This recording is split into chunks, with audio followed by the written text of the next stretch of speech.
անտարբեր չենք այդ մարդկանց նկատմամբ։ Եթե այդ մարդիկ իրականացրել են Հայաստանի դեմ անօրինական գործողություններ, եթե այդ մարդիկ մեղադրվում են կոռուպցիայի, թալանի եւ այն ինչ որ հիմա ներկայացնում են, փորձում են մեր դաշտում ներկայացնել, դա մեր հարցն է։ Նրանց հետ մենք պետք է դատու դատաստան տեսնենք եւ ոչ թե ուրախանանք, որ նրանց դատում են Բաքվում։ Սա ուղղակի խայտարակություն է եւ ամոթ։ Այսինքն շարունակական բնույթ է կրելու այսպիսի ակցիաները։ Բնականաբար պետք է շարունակական լինի, որպեսզի նաեւ միջազգային հանրությանը ցույց տանք։ Մենք անդադ խոսում ենք, ասում ենք, նամակներ ենք գրում, բայց միջազգային հանրությունը եւս պետք է տեսնի, որ այստեղ ժողովուրդը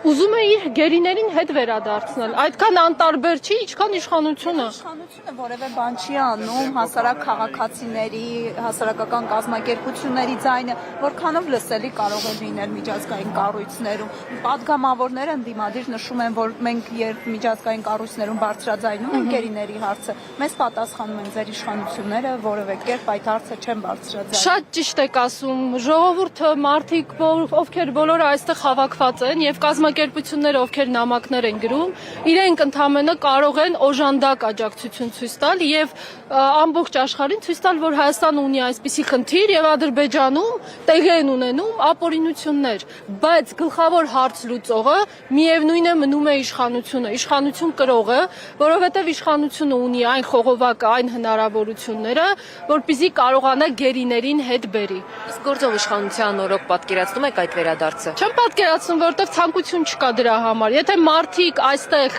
մտնում են այնպիսի բանավեճերի մեջ, թե ով ինչու գնաց Արցախ, հետո ինչու հայտնվեց Բաքվում, թե ով ինչքանով ծախեց Ղարաբաղը, թալանեց Ղարաբաղը, այդ բոլոր հարցերը մենք կարող ենք քննարկել, երբ որ այդ մարդիկ գան հասնեն այստեղ։ Բայց երբ որ այդ մարդիկ գտնվում են Բաքվում, եւ նրանց նկատմամբ իրականացնում են ապօրինի